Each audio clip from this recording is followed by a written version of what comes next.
بسم الله، اهلا وسهلا بحضراتكم وحلقه جديده من كره الجمهور. امسيه كرويه جامده فاخر من الاخر، كلها مشاكل. يعني احنا بدايه الدوري كله مشاكل في مشاكل، فواضح عزيزي المشاهد استعد، فانت على موعد مع دوري سيكون بنسبه كبيره مش افضل حاجه.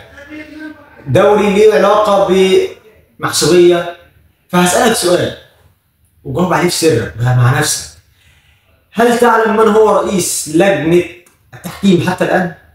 يقول لك كابتن محمد فاروق. أقول لك طيب ماشي، كابتن محمد فاروق بقى جه إزاي؟ يعني هو تولى المسؤولية زي ما هو المفروض. أنت لما بتيجي تتولى مسؤولية لجنة التحكيم في كرة القدم في أي دولة، في أي دوري في العالم، بتعملوا انتخابات، بتعملوا تصويت لجنة عمومية، ده بيروح لده وده بيجي لده.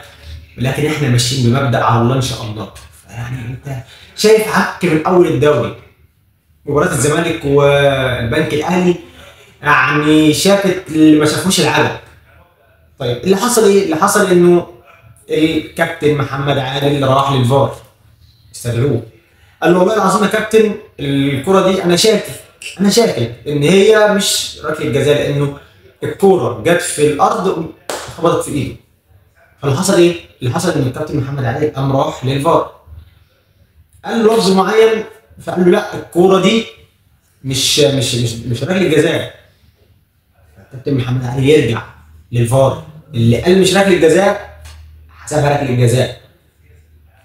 الفيديو او الصوت تم تسريبه من غرفه الفار، او الحاجات دي كلها حصلت تسريب ليها.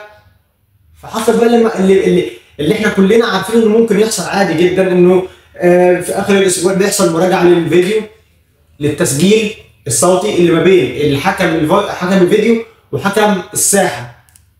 فلقينا العك والمعجنه اللي بتحصل.